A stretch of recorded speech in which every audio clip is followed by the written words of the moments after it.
Racing isn't easy, but experiencing it is. iRacing puts you in the driver's seat with the industry's leading sim racing game. Drive on laser scan replicas of the greatest racing circuits from around the world. Go head-to-head against other drivers chosen by skill-based matchmaking to ensure competitive racing at every level. Compete across all your favorite series. In officially licensed cars, engineered to deliver the most accurate driving experience possible.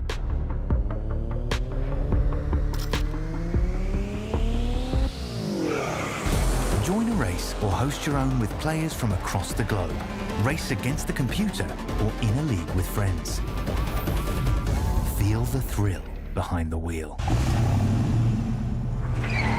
Visit iRacing.com.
For the first time this season, our drivers arrive to race in the States. In fact, Sonoma is a circuit in which many of them have turned laps in the real world. This could mean a great opportunity for those who don't always compete at the front to step up and shine. We'll see if they do as we get ready to watch Round 5 of the Porsche Owners Club Series, and you'll see it all live here on the Global SimRacing Channel. Hi, I'm Joe Peak, and with me in the booth is Roush Racing driver Joey Atterbury. Behind the scenes is our director, Zach Johnson, and he's using cameras provided by Dougie Beard. Sonoma has gone by many names over the years, but if you haven't heard of it, let's head to our track guy to introduce you.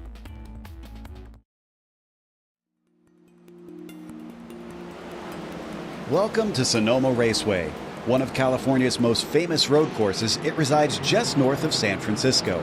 It's been host to a wide variety of styles of racing, including sports cars, Indy cars, motorcycles, and even drag racing. But in recent decades, it's become most well known for holding one of NASCAR's rare road course weekends.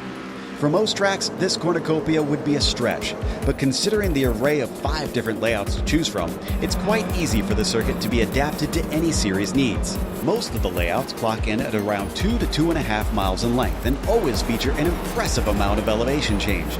This means many of the corners present the driver with a blind entry or apex. Some of these have a very distinct visual look, making them instantly recognizable. Corners such as the chute and the final hairpin feature street course-like walls surrounding the track, while the carousel is both picturesque and challenging. With few long straights, passing is often considered very difficult, but it rarely leaves races with a lack of action. Mistakes can be easy to make, offering opportunities for the brave. And it's not just the track itself which is tough. The pit entry's narrow path requires precise driving for those looking to make up time and leapfrog their competitors during stops. With more than 40 years of racing under its belt, Sonoma has become a staple for West Coast race fans. And what could be better than a glass of vino on a sunny hillside while the sound of engines echo around you?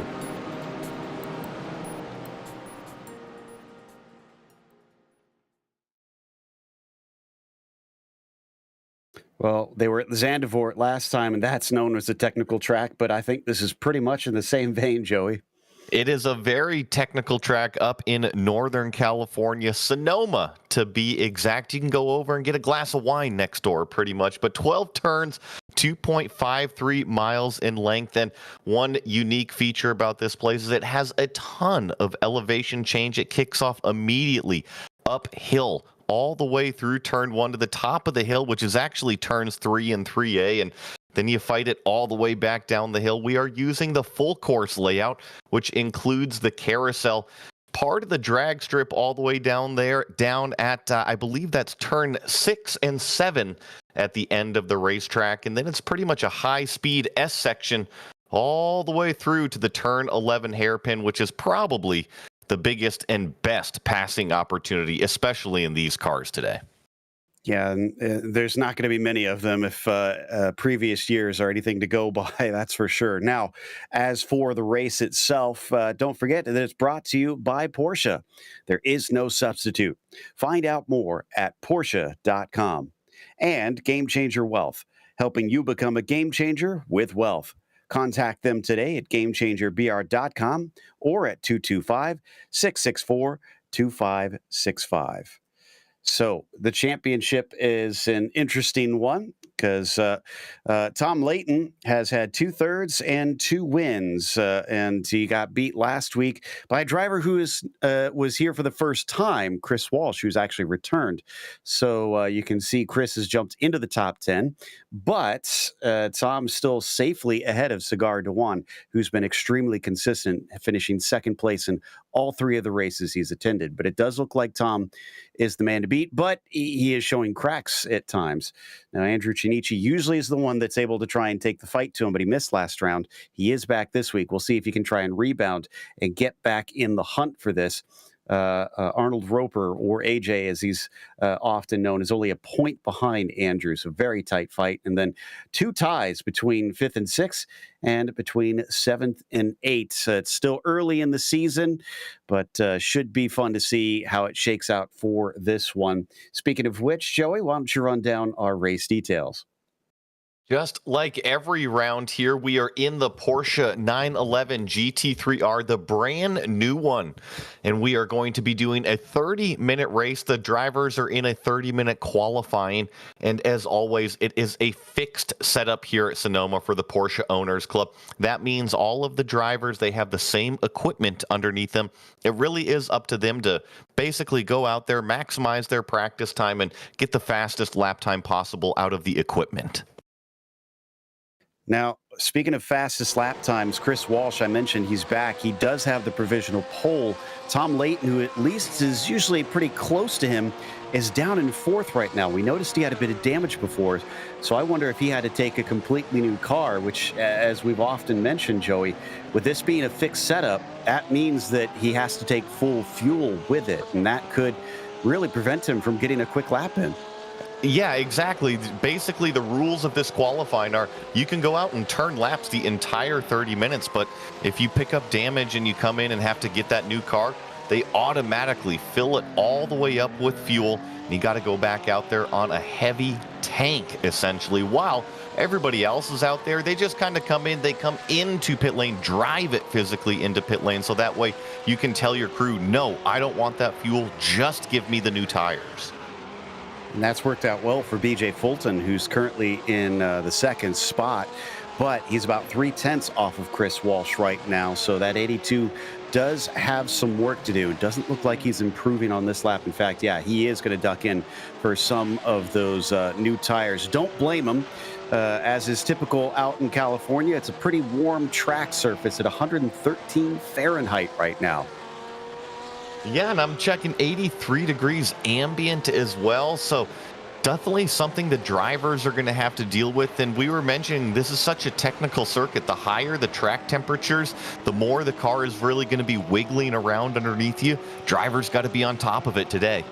Walsh went even faster that time by. You see him on screen now. The 104 cut it down to a 29.175 that time. Cigar Dewan has been awful close to BJ Fulton there in 2nd place, but he needs a little less than a 10th to improve. He's also going to take the opportunity to take some tires, it looks like. So, well, question is now, what can Tom Layton do? Last lap, 133.4. Definitely not fast, and this one's not going to be fast. I don't think he got the wall, but he's pulling off the circuit. Is he going to tow? I'm waiting to see. No, he is not going to tow, so he's going to stay out there and try and cool the tires down, see if he can get a quicker lap in, but he's going to have to clean them off after that very scary off there. In the meantime, watching the car of, I think we've got Jad Duncan here on screen in that number 83 as he swings out through turn 10 into 11. Jad going to try and find the brakes as he actually pits in instead and also goes for tires. So it looks like this is about the spot where most drivers, I assume, have figured out is to get the best out of the tires, you have to go in now. Well, they're doing about 1.5 minutes in terms of the lap time. So, yeah, with about 6.5 minutes remaining in qualifying, I think now would be the time to come in, put those new tires on, and probably get 2 full timed laps out there. That way, if you mess up one, you can still grab another. Looking through to see who's on a quick one, and it does look like the 127 of Bolton is on a pretty good lap right now. He's improving by close to half a second if he can keep this up for the remainder of it. There he is in the yellow machine that you see flying down into the hairpin. He's not pitting in this time. He's going to try and complete this lap. It's not good here in the second part. It's down to 2 or 3 tenths, so he's lost a little bit in comparison. Let's see what it is once he crosses the line. 30.1. He does improve, but it's only up into 8th. Looked like he just kind of got in deep into that final hairpin there, that turn 11, and kind of lost a lot of speed coming out of that corner, which is kind of unfortunate. He had a much better lap together, even though he did move up the board. This is Tom Layton, though. We're going to see what the number 1 car is going to be able to do. Like you mentioned, he's got a couple firsts, a couple thirds, but we're not expecting him to qualify 5th out here. Hearing from some of the drivers that the third lap is the money lap here. So, yeah, that time's up about what we were talking about, that by the time you get to that third lap, it should be pretty close to the end of the session. So who is going to be able to really use that, wield that to good effect? Here is Andrew Chinichi. Looks like this is not going to be a fast one, but maybe he's going to line up for a better run. Let's see if he runs it wide. Well, he runs it down into pit lane. Yeah, it is extra wide. I mean, technically, it's still the racetrack over there, but yeah, a little bit too wide. I got my eye on Cigar Dewan back here in the 501, coming down the carousel here in this white and black machine. He's actually looking to be tracking pretty good on this lap. He's currently provisionally 4th on the board. Oh, using up all of the racetrack coming out of the carousel. Kicked up a little bit of dirt, but from what I could see, I think he was still within the boundaries, so shouldn't delete this lap. But it did lose him a little time, I think, as he's now about a 10th slow instead of a 10th up. But into the S's, this is a place where he could maybe make some time. Jump up over those curbs. Watch the Porsche just kind of eat them up and land nice and softly through the fast kink turn 10 here. You really got to be on it because that outside comes up so fast. And takes it down to the braking zone of 11, that last final hairpin. He could maybe still do it. It's going to be very, very close on if he's going to improve this lap or not. As he crosses the line, a 129.6 is his fastest, and a 129.5 will do it as he bumps down Chinichi, and now Cigar is on the inside of that second row. And from the info we've been hearing, it just continues to get faster, so we'll have to keep an eye on all of these cars. I have a feeling just it's going to be a little bit faster each lap. Absolutely. So let's see. I'm trying to see if I can find anybody else that's on a real flyer here at this stage, and most of them are still pretty early of those who look like they're improving, although Jeff Shulam might have a very good lap going if my timing and scoring is reading correctly. The 371 is almost a second up on his time. He's coming down the carousel right now as we watch some cars go by, start, finish here. I believe that's the 83 that we are taking a look at, go up turn 1 here. And this is Jeff Shulam heading down into this turn 7 hairpin. This is at the end of the drag strip, at the end of the very far end of the course down here. Yeah, there's about 1 billion different versions of that hairpin there at the end, and this one just kind of drifting off to the left of that drag strip before it turns back in. And right now still tracking at actually 1.7 seconds improved. Jeffrey could have a really good lap. In fact, this might put him as high as the front row if this is reading correctly. Oh, but he blows the final corner. and is very slow, and that's going to be it. So that is a real shame. It was looking like a phenomenal lap. Let's see what he still ends up putting down here. Oh, yeah, unfortunately, it was invalidated somewhere in there, so not going to end up counting. But hey, with 2 minutes still remaining, he can put in this one. We'll have to see if the 371 can jump up at all. I think it was through the S's. I went back to look, and he did go wide through there. I just missed it through there, how far he had gone off into the dirt. So he's going to give another try. He is still going about 1.4 seconds faster here. Oof, but once again, he went really wide this time, coming out of turn 4 there that plunges down the hill. So let's ride on board and see what it's like from his perspective. It is steep downhill, and the compression at the end of the carousel, anybody who's driven this track can tell you it is a lot more severe than what you think. All the way hard on the brakes here into the first hairpin of the racetrack, and stand on the gas. This is when it really opens up into this fast S section. Let's see if he keeps it within the boundaries through here. He's still tracking about 1.7 right now. This time much better. He kept it well within the boundaries as he flies up to turn 10. This could be a real danger zone depending on how hard he pushes it, but that is nice and smooth, nice and clean. And then all he has to do is match this last corner. Oh, but he's still showing himself slow now. So again, he must have gone off somewhere, and it's back to 4.8 seconds. Jeff is looking like he's his own worst enemy. Yeah, I'm not sure exactly what's going on there with him, but it looks like he'll be starting at least 16th place right now. He'll be able to get in another lap. I'm noticing, I think Chris Walsh, our provisional pole sitter, is actually on a really fast lap. The one concerning thing, though, is he's got traffic right in front of him. Mike Parsons is right where he doesn't want him to be, and this is through the S's where he's going to get that wash coming off, that aero wash. And this is the GT3R machine, so they do need a fair bit of downforce to find most of their speed. And yeah, now he slows behind him, knowing that the lap has been ruined.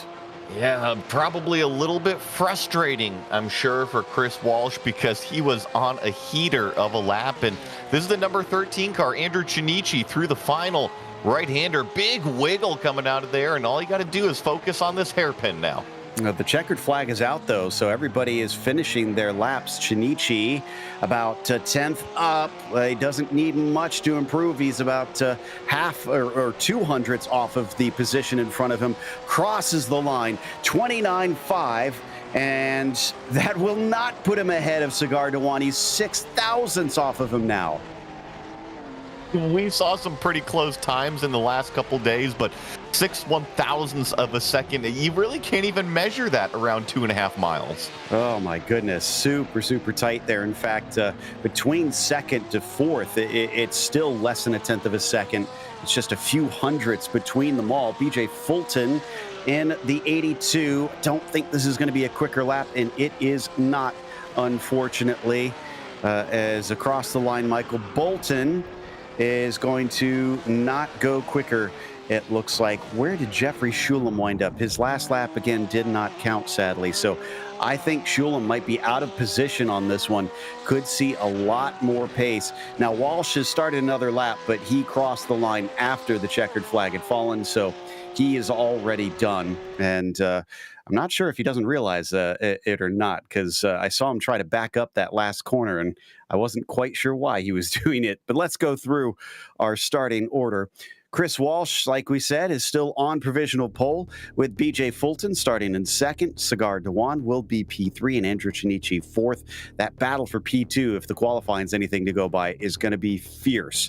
Tom Layton will start in fifth spot, as Jad Duncan will start from sixth. Then you've got Michael Ost in the seventh position.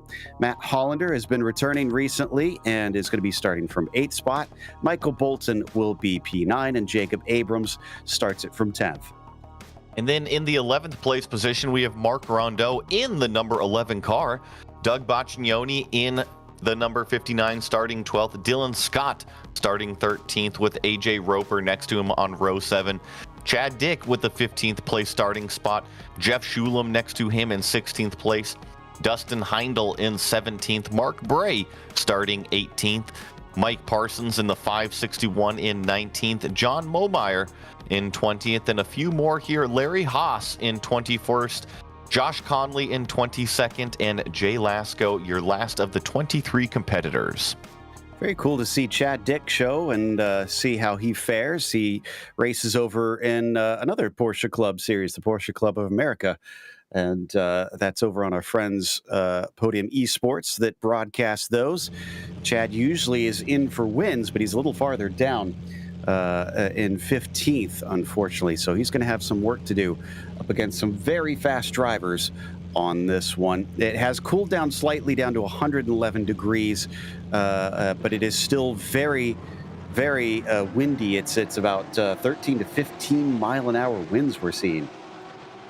I don't think that's going to affect the cars too much out here, Joe. I know that they are a little aero dependent, but it's more the kind of air coming off of the dirty car in front of you. I know it's 14 miles an hour, but these cars, they should push the air pretty good.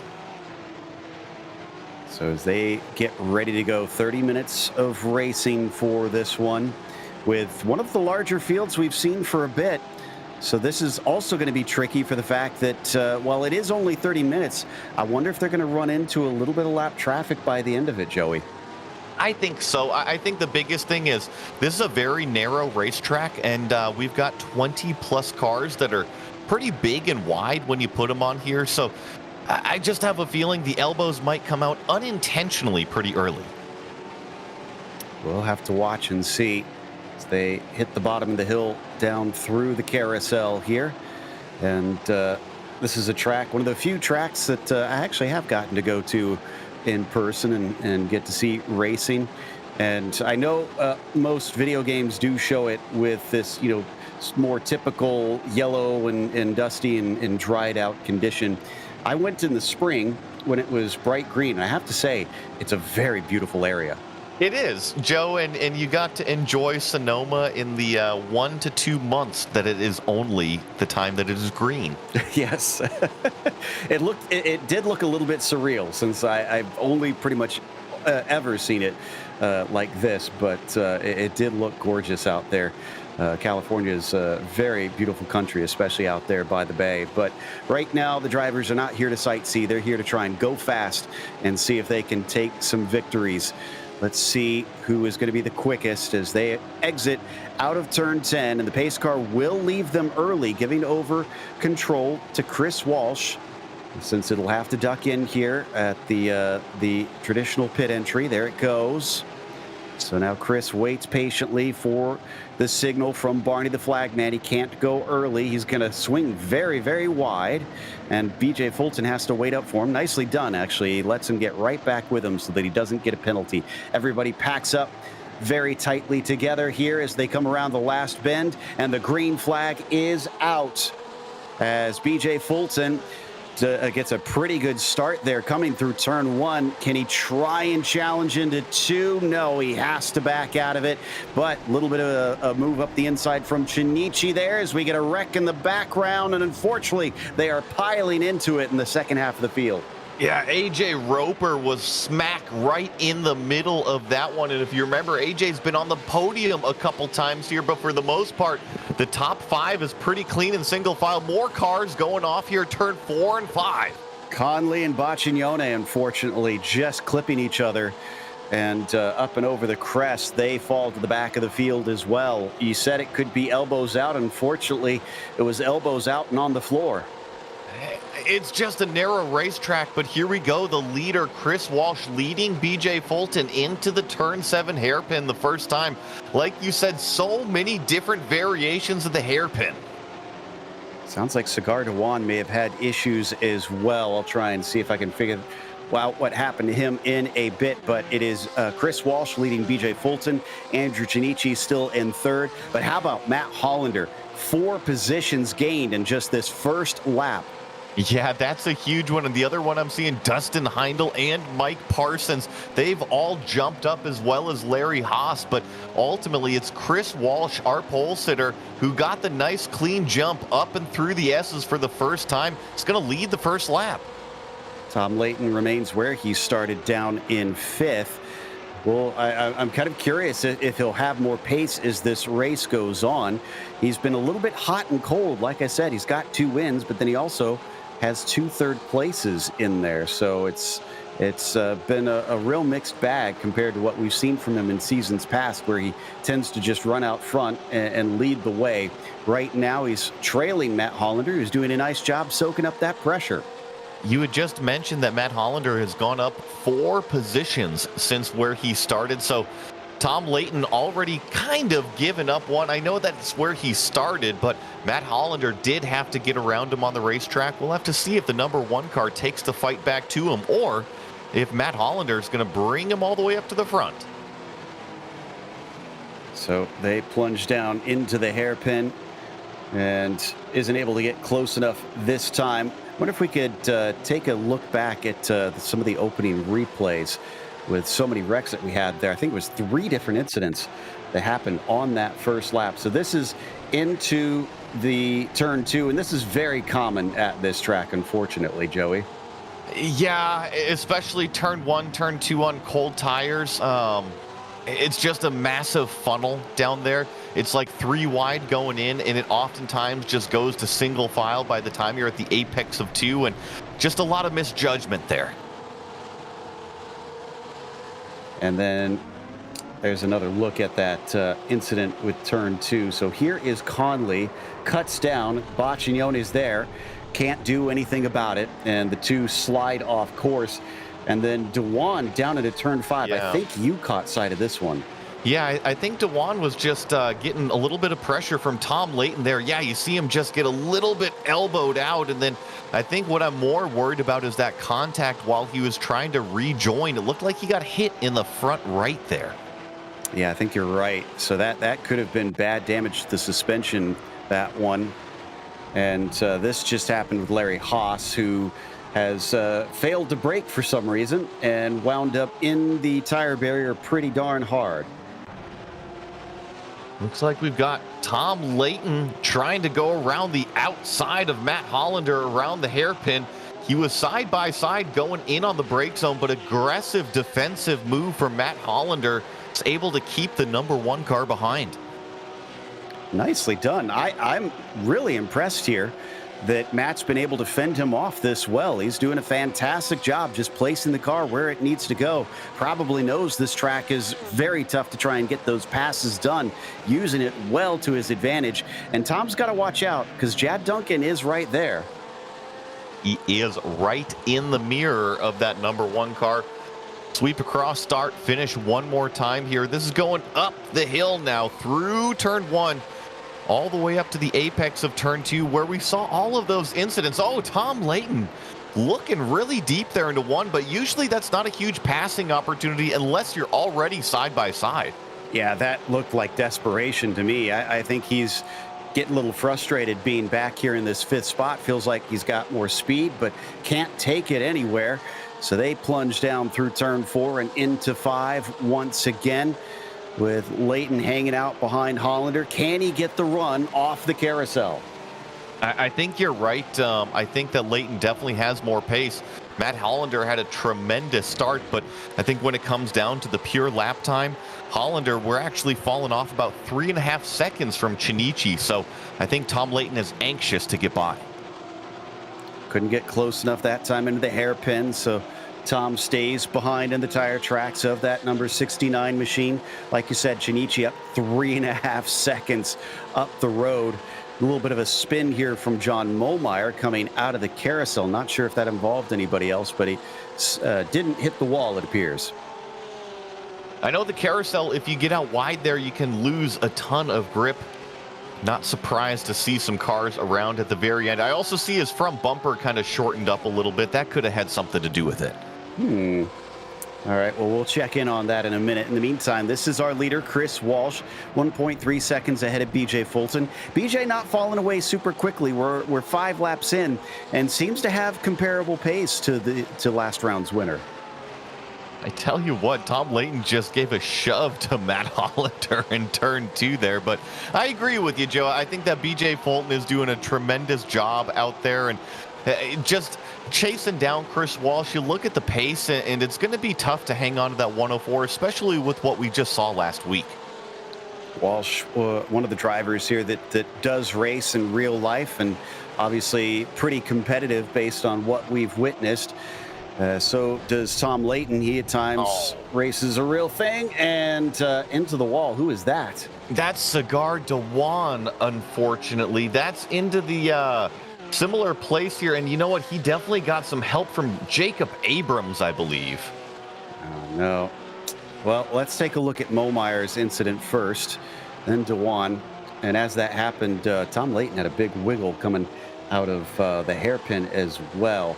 So, yeah, didn't touch anything, just lost control, like you said. Did look pretty wide in that corner. And then here, oh, is it help again? It is. It's big help. It's been a bad day, and unfortunately, the streak of second places for Cigar has fallen to the wayside. Yeah, that's a tough one. You know, you got to turn into the carousel eventually. And what a lot of people don't realize, that coming up over the crest of the carousel, it's really tricky in cars that are this fast. You kind of got to dance on the brake a little bit. Unfortunately, didn't dance quite enough and stepped on some toes. So back up over turns 3 and 3A. We're watching Fulton not only trying to chase down Walsh, but trying to keep Shinichi by him. Andrew took a handful of wins last season. Hasn't managed to, he has managed to get one. He started the season with a win back in Montreal. I've forgotten that, but hasn't won since then. Wonder if he's got anything to try and make that happen today. He's still within about 2.5 seconds of Walsh if he can try and get up to and pass BJ. I'm looking, I believe he was third in the second race, so he has at least stood on the podium a couple times, but you're right. Would be nice to go up there and revisit it after he's missed it a couple rounds here. See what he can do with the final 21 minutes remaining. Don't need to go to it, but Momeyer had something happen to him once again, and he's now in pit lane, so he must have hit something and is trying to take some repairs. They do actually have a spare car in this series, so if they get damage, they can hop back out and continue racing. I imagine he'll probably try to do that. Just unfortunately will be well down the order. And still Hollander holds off Tom Layton. If he can do this the entire race, that is a big feather in Hollander's cap, because again, that's a former champion in that #1 machine sitting behind him. This is where he's been pretty aggressive. He wasn't quite as close this time. The other thing that I'm noticing is with Matt Hollander kind of holding up Tom Layton here, I don't think it's necessarily affecting Hollander's lap time, but it's also drawing up the 73 of Michael Oost back here. He's kind of the caboose on the train. Yeah, Oost is getting mighty close. We might have a four-way battle before we know it, which will mean that, that's even more pressure on Matt, because he might not just lose that one position to Tom. He might lose 2, 3, maybe all 4. Yeah, here at Sonoma, when you get pushed out wide, it's usually not just one car that ends up going by, but multiple. And here we see a couple of different driving characteristics, and I know that Michael Johnson's in our ear as well. He's saying, Matt Hollander is extremely good at kind of parking the car at apex, and what that allows him to do is plant the throttle coming off. That's how you keep somebody behind you. It's working a treat right now. Down through turn 10, actually pulls a little bit away from that #1 machine, gets himself well clear, and that'll help him out tremendously if he can keep that big gap over him, although not as strong under braking compared to Layton. I think he reeled that back in. Layton definitely way more aggressive on the brakes. Not nearly close enough here into turn 1 to really do anything, but he has a little bit of a shallower entry. I'm sure he's just trying to show the nose in the mirror to Hollander a little bit. And this continues to put them farther away from Shinichi. It's now up to 5 seconds behind. So even if Tom manages to make this pass, he's got a lot of hard work on his hands to catch up to them. There's the gap you can see on the screen. We're almost halfway through this race already. I don't think he's going to be able to catch up to the podium fight unless there's a problem with those cars up there, which is always possible. But here we go, Tom Layton. This is as close as he's been coming out of the carousel here, and I know he's been really aggressive on the brakes. He fades left. Now he's going to go right. Oh, big block from Hollander. Just barely left him enough room. That was brave stuff, but good respect between both drivers. No contact made. And Hollander also races this track in real life frequently, but not in this car. It's in the Boxster.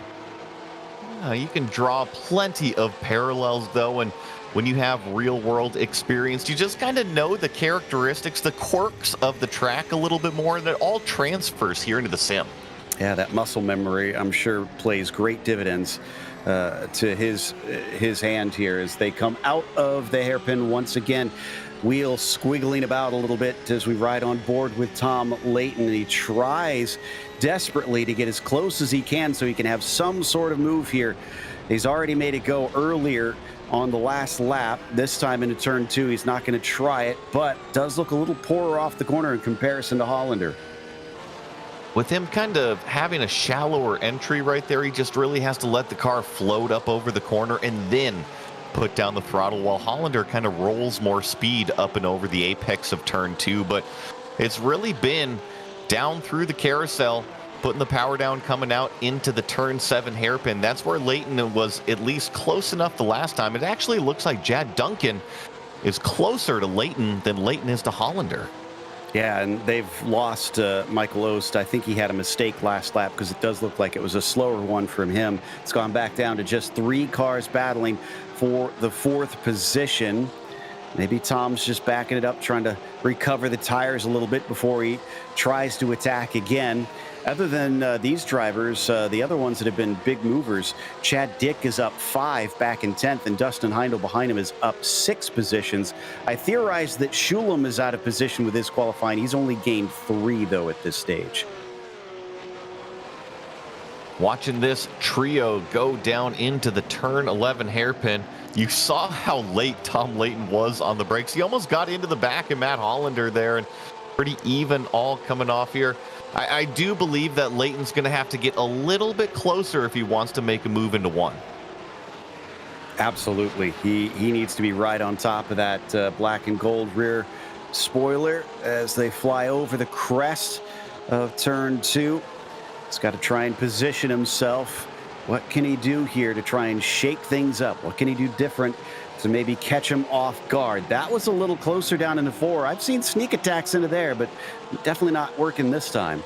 4 is really tricky because it is downhill. The car and the track just seem to fall away from you, so you got to be on top of it, but feeds directly into this next complex, and here we go. Layton once again pretty close to the back end of Hollander. I think he's a little farther away than what we saw last time, and Matt actually covers very early. Oh, but this will compromise his exit. Down to the inside, gets pinched off, does Tom Layton. I thought he had that one, but once again, masterful execution from Matt Hollander on every defense he's made so far. Just barely leaving 1 car width for his competitor. That's all you need to leave him. That's all the book says, but once you start squeezing them more than that, I think that's when the door banging is going to start. Well, and again, goes back to what I said before, real trust between both of them that Tom was not going to wash out wide in that situation, and they never made contact through that whole sequence of corners. Fantastic racing that we're seeing between these two. I know they've been getting a lot of the attention, but this has really been the best battle we've had. It has. Chris Walsh has been gapping it out up front, 3.5 seconds over that battle for second. Nothing is really going on there. They're just kind of playing catch up over there in this battle for what is 4th place is really where the action is throughout the field. I'll keep an eye on some of the others. I know that Abrams has been closing in on Ost a little bit, and then Scott on Parsons, but that's not quite a battle yet. This one definitely closer than both of those. Once again, look at the diamonding of the carousel by Tom Layton as he tries to get the launch. He does decently well. It's just not a long enough straight, it looks like. Oh, deep on the brakes. Is it going to give him a little bump? No, not quite yet. And I think if I was in Tom Layton's perspective right here, I would just be trying different things because you know you're faster than him, and what you've been doing isn't getting around him. Now, doing something different might not get around him, but it's all about moving him off of what he's been doing. Gotta put your car where their car is not, right? So, yeah, and talking about putting the bumper to Hollander, from what I've come to know of Tom Layton, that's definitely not the type of driver he is. He wants to race clean. He'll race hard, but he prefers not to try and get the car dirty. He wants to bring it to the finish spick and span. Well, he's been proving it. He's had plenty of opportunities to maybe just give a little bit of nudge, but he hasn't done that. He's kept the racing extremely clean. And it really is Hollander, Layton, and then that yellow car, Jad Duncan, he's just kind of waiting back there. He's just kind of seeing all these moves, these two wide moves, and like, am I going to be able to get a piece of this action? Yeah, he has been just waiting in the shadows, knowing that if something goes down, he's there to pick it up and take fourth away from both of them. Might not be a podium, at least at this stage, but could be well worth it, as Tom Layton, I think, maybe was a little too wide on entry this time. He tried to square it off and wound up many car lengths back. And I know that it's really been kind of these three cars, but I'm looking at the hard data on the lap times here, and it looks like Jad Duncan's right there. Michael Oost is closing it in. Same thing with Jacob Abrams. So I think if these continue to fight, it's just going to draw the pack into them even more. Let's check in on BJ Fulton, because we kind of wondered whether or not he'd keep up with Chris Walsh. And while he hasn't, he's still got Shinichi kind of hovering in his mirrors. So I wonder if Andrew might try something later on in the race, unless BJ is able to keep him this far away, in which case it wouldn't be close enough for an actual pass attempt. But I'd say that as close as Andrew is, BJ is at least keeping him in the back of his mind. 100%. And if you're not, you need to, because Andrew Shinichi, like we were mentioning earlier, he's been on the podium a couple times to start the season, but hasn't been there since. So I'm sure he's anxious to spray some champagne. And what's better than third place champagne? Second place champagne. For some reason, I'm sure it tastes even better. But as they come out of the carousel, washes out just a little bit, keeps it on the track. Fulton doesn't have to worry about the pass this time, coming down into the hairpin. Now coming into the final third of this race. The clock goes by so fast in this series. The drivers know it, and that sometimes brings out a little bit of desperation. We haven't seen it yet. At what point the drivers get maybe a little bit too antsy? I think here at Sonoma, with the lap times being given, I think we've got maybe 2 or 3 more laps before the desperation moves at least kind of start. But I think for now, we should have some good, clean racing. And not to mention, these Porsche Owners Club drivers, a lot of them have experience here at Sonoma, and I think we're seeing it. I think Doug Baccignone was out on course for some time trying to make up for things, but may have just given up the ghost. I don't see him having hit anything, but he was last of those on the track, so maybe he figured wasn't worth trying to risk everybody else's race if he was having trouble keeping it together. We were talking about Michael Oost earlier. I know this battle is close, but so is that battle for 7th, not just between Abrams and Oost here, but Bolton is trying to get in the mix. He's been closing down about 0.3 of a second faster than both Abrams and Oost right in front of him. So you're right, that yellow car, that yellow number 127, going to be entering the picture here. And this is all a battle for 7th place. This is right behind that Jad Duncan, Tom Layton, Matt Hollander battle. You know, the big thing I'm picking up from tonight here, Joey, is that track position is king. Oh, yeah. It looks like if you've got that spot, then it is up to everybody else to make it happen. And it's really tough when the natural corners of the track kind of feed into the defensive line. So when you track out, you're already there in the defensive part of the track. It makes it even more difficult to kind of set up an aggressive overtaking maneuver. Well, our leader is coming up on lap traffic, Larry Haas. is up first here, and then John Momeyer a little bit up the road, but they had incidents, so it's a long ways up to Mark Bray. I think those two are the only two that are likely to get involved with being overtaken, and maybe give an opportunity with some of these lap traffic passes. That was a bit of a sketchy moment, I'm sure, for Chris Walsh, as Larry Haas tried to pull out of the way at a difficult and narrow part, but thankfully no harm, no foul. They will both carry on.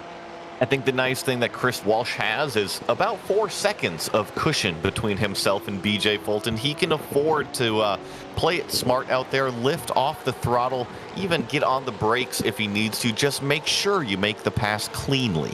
BJ's already coming close to Larry Haas now. So if they catch him in the S's, that could cause some problems. That could allow an opportunity for Chinichi to try and pounce. Not sure that they're going to get him this time. It looks a little too far away. But they really need, or at least if you're BJ Fulton, you need to catch that green and yellow car somewhere where it is not twisty. Agreed. It's kind of like the Uno card out there. We could probably just watch Larry Haas as the rest of the field comes up through him. Here's BJ Fulton trying to get to the inside around the turn 11 hairpin. Looks like Larry Haas is going to see that they're there. Oh, but you're right. It's going to compromise Chinichi's exit just a little bit. Uno reverse card in that situation, so that cost Andrew Chinichi just a couple tenths. I'm pretty sure he'll be able to recover that, but again, only 7 minutes left, and we're not certain that they'll catch up to John Momeyer, who's the next one up the road. Meanwhile, we've come back to Bolton, and oh, actually, did he pass Jacob Abrams? Because I thought he was behind him before. Looks like he has. Yes, you are right. Michael Bolton has gotten around that number 728 plaid machine of Jacob Abrams somewhere. So Michael Bolton starting to move his way up. The next one on the list is Michael Oost that we've been watching. See if we can pull up that replay of that pass, since we've been waiting so patiently for an overtake to happen out there in the mid pack, and he finally got it. Want to give him props for for actually getting that one done. See if he can catch up to Oost here in that blue and black machine as they fly down the drag strip towards the end of it. Hard double apex right-hander with that hairpin. Not close enough this time. Actually not too far behind Jad Duncan as well, this grouping. They haven't lost much time to that next trio upwards. They really haven't. I'm going to give it to the entire field. You look at the lap times all the way through. They are very competitive. They are not varying a whole lot. So I don't think it takes much to go up there and catch the next pack. Exactly. Looking for the braking down into the final hairpin. Getting very close to the rear bumper. Michael Bolton looking strong there through that 180-degree right-hander. Can he do anything with that now that he knows that he's got a bit of an advantage into the final turn? I think you're onto something here with this number 127 car. I don't know what Michael Bolton has found, but there's been a lot of drivers that get behind another car and just kind of seem to stall out. But this yellow 127 continues to kind of charge his way through. It's right on board with them. Really gives you a sense of the elevation change you were mentioning at the top of the show here, Joey. So many blind crests that lead into corners. And trust me, you don't know how much elevation this place has until you're on a bicycle and need to go all the way up to turn 2. It is a hike. I assume not an electric bike. I'm guessing. No. Pedal bike, Joe. Yep. Ooh, big look there down to the inside. I thought he was going to go for it. He was very close, but chose not to this time by. That's some real patience there. Bolton's impressing me. You got to have patience here at Sonoma, and it pays off eventually. But yeah, if you get your elbows out here, it tends to result in contact, and not in the good way. Ooh, let's hope for no contact between Rondeau and Heindel as they went side by side just now, and Rondeau will complete the pass. That started back in the carousel when Heindel went a little bit wide and then went all the way down towards the S's before Rondeau finally finished it up. That moves him into 11th. Unfortunately, doesn't get him more points. It'll still just be 2. Got my eye on this Matt Hollander, Tom Layton battle again, because Hollander had drawn away, but they just caught this lapped car of Larry Haas, who's going to be holding up Hollander. Looks like he's going to get over just in time, but Tom Layton almost giving a shot to the back bumper. He wanted that to be the opportunity, but just didn't compromise Hollander enough for him to try and dive it into turn 4. Back down into the carousel. You can tell that Matt's trying to cover off that inside. I think he is not willing to leave that door open, that left-hander. He's been very savvy all day with his braking maneuvers, and once again putting it right in the middle of the road, and there's just no place for Tom Layton to go. Still sticking within just a car length or two, though, knowing that if a tiny little hiccup out of Matt Hollander happens, Tom's going to pounce. He knows that all he needs is just a little opening. He could get his foot in the door, and I'm sure he's pushing his way through as soon as he can. We are down to, it looks like 2 laps to go. Walsh just went by the line and right up against him, almost pushing him through the corner. Tom Layton, where does the patience run out, if it ever does? Does he try something silly, or can he wait? Speaking of which, here we go, almost side by side up and across the line between Ost and Bolton. Yeah, let's see if he swings out driver's right to get something going into turn 2. Not quite close enough there. And really the next possible passing opportunity is going to be after this turn 3A uphill chicane is what I like to call it here. Going down into turn 4, but still arm's length distance behind. Yeah, just can't quite get up to him like he needs. There it is. There's the opportunity. If he can stay side by side coming into the carousel, this can do it. He does it. He gets his nose in, and it's not done yet as they wheel it around the carousel, but as they feed to the bottom, that is Bolton now up into 7th. A smooth move. That was just great. Michael Oost had some problems coming out of that downhill turn 4, and the 127 was right there to capitalize. Well, we're down to the white flag now, though, and Walsh has been unfazed by anybody. It is only 5 seconds. It's comfortable, but he didn't really leave BJ Fulton in the dust on this one. He just kind of pushed him far enough away and is running his own pace ahead of the fields. Hollander's had something go down, and so did Tom Layton. They're both off the course, and they're going to lose to Jad Duncan, who laps his way up into 4th position. Yeah, I think that this was Matt Hollander getting on the brakes a little early. We've seen him really parking it at apex, and unfortunately, Tom Layton got into the back end of him finally. That's the silly move that I was worrying would happen. Unfortunately, I'm sure it was an innocent mistake, but it took both of them well down the order, and it does allow Michael Bolton a chance up into 6. He just about got by Hollander. And it has just kind of shuffled up this whole battle here. You're right. Michael Bolton is right there. It is the final lap and going down into the carousel. Let's see how much he can draw it up. He's right on the back bumper now. Very close. He could try a dive. He could get aggressive down to the hairpin if he wanted. Let's see if that's what he's going to do. Matt's going to cover it off. He knows it's approaching and denies him the chance to try it. Meanwhile, we got to go to Chris Walsh because he comes down through the final hairpin. 5 seconds clear of the nearest car. The 104 comes in, makes a splash with back-to-back wins. What a tremendous amount of speed from Chris Walsh, dominating from the start to the finish. BJ Fulton and Andrew Chinichi are going to be your podium. And here we go. Matt Hollander going defensive. This is Michael Bolton trying to go around the outside. Oh, some door banging. Think maybe Matt just went a little deep in there, but it looked fair to me. That sends him back, and Hollander will at least get 5th place in all of this. I'm sure that's not what he wanted, but good damage limitation. And Bolton winds up 6th with Tom Layton.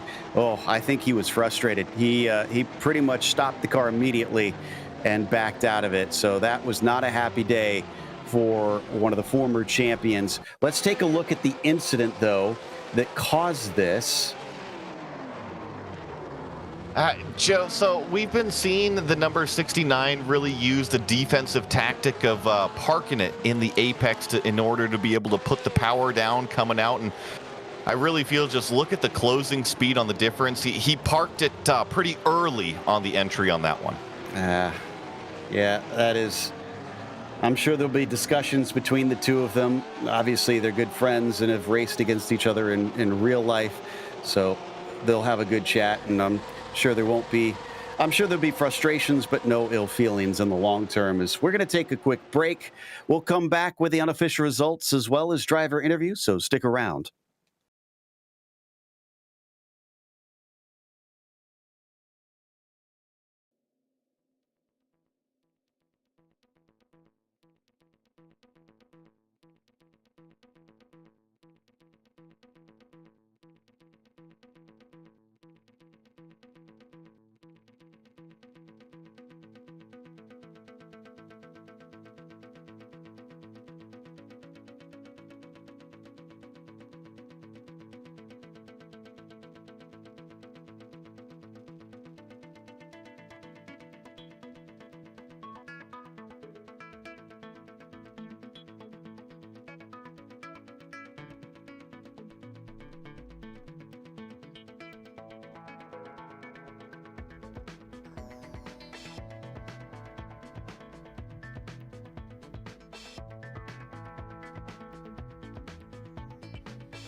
Welcome back to Sonoma, the fifth round here for the Porsche Owners Club sees Chris Walsh take another win after he showed up for the first time last time out and took a win as well. But BJ Fulton was the one behind them that brought home a dutiful second place while he was chased by Andrew Chinichi.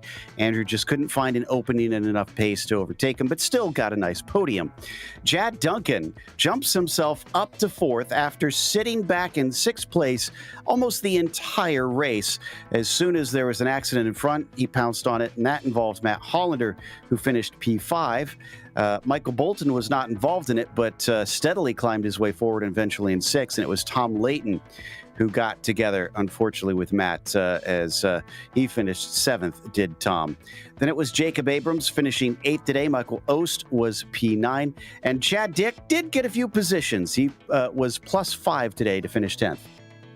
And then we have our biggest mover, Dustin Heindel, and the number 16 was able to advance 6 positions from starting back in 17th. Mark Rondeau is going to finish in 12th. Jeff Schulem in 13th. Dylan Scott back in the number 08 finishes in 14th. AJ Roper with the top 15 finish. And we got Mike Parsons back here in 16th. Mark Bray 17th, the last car on the lead lap. John Momeyer did cross the finish line, unfortunately, 2 laps down. Same thing with Larry Haas, who's going to finish 2 laps down in 19th. And then the rest of the cars on the screen here, unfortunately, were DNFs. Real shame for them, especially since a lot of them happened on pretty much the first lap. But for Chris Walsh, he led from that first lap all the way to the end of it. And Chris, congratulations on back-to-back wins. From our perspective, the car looked very stable. I don't really remember any big dramas for you. How did it feel?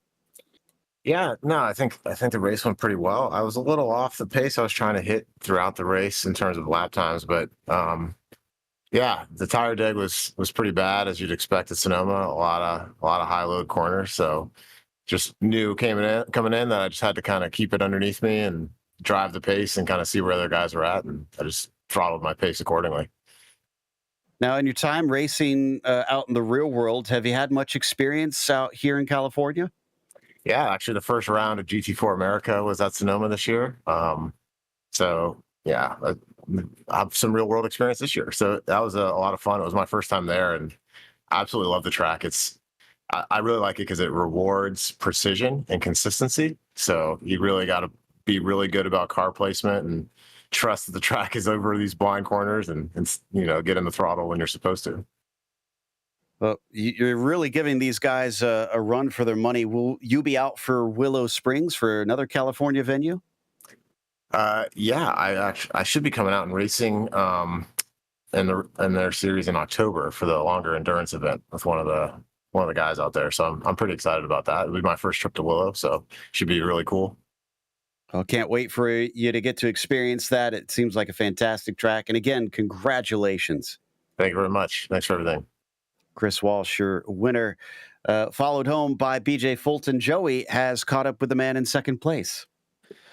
BJ Fulton, first of all, congratulations on the second place. BJ Fulton, how was it to cross the finish line, spray some champagne today?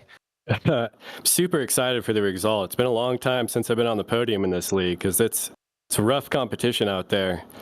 But man, that was one of the toughest races, but I feel pretty good about it. Now, yeah, you got to see Chris Walsh kind of drive away a little bit in front, but you had Andrew Chinichi literally in your mirrors the whole time. How much was he making you sweat? A lot. I am still sweating, by the way. Man, yeah, it was tough. I don't think he was ever more than a second behind me. I just had to maintain focus, and I was pretty confident that as long as I didn't make any mistakes, he didn't have enough pace to get past me. So I was just focused on keeping it smooth and not making any big mistakes. And I see you are part of the California chapter out here. Do you have any real experience here at Sonoma? I do, yeah. This is the track I have the second most real life experience after Laguna Seca, so I know it pretty well. Okay, and then if I have to ask here, what's your favorite car to take around this place in real life? My favorite car to take around this is probably my 350Z. It was kind of track prepped, kind of streetable track car, but it was set up real nicely with some real nice suspension, and it handled these curves real nice here with that suspension. Well, like I said, congratulations here on the second place finish. Anybody you want to give a shout out to? I'll give a shout out to you guys. Thank you for covering it. And now we can kind of relax and have a fun night on Ford Drink Friday on Friday. Well, BJ Fulton, congratulations on what I see as your first podium here this season. Yeah, thank you. That was the driver of the number 82. And of course, we got our third place finisher, Andrew Chinichi, who saw a lot of that number 82 in front of him for the entire race. Andrew, it looked like passing was just supremely hard tonight. Yeah, definitely challenging to get by. And without the car in front making a mistake, it would have been very risky to go for a move. I suppose the big consolation here is you're back on the podium once again. Haven't been there since round two. Does it feel good to be back up top? Yeah, it definitely feels good.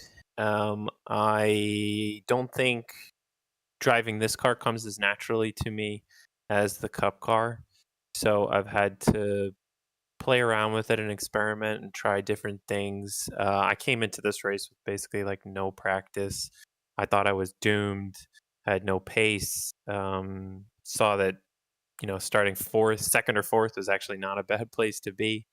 And then, yeah, it was cool. I learned a good amount actually following BJ and just trying some new lines and experimenting in places. And so that was actually super rewarding. And yeah, it was my goal to try to stay within 1 second of him and, maybe just pray for a mistake. Well, that makes this all the more impressive of a run that you did that with so little practice. How do you feel about Willow Springs coming up, though? I don't know. I haven't driven it yet, so I mean, I've driven it in real life, but I haven't done it on the sim yet. I imagine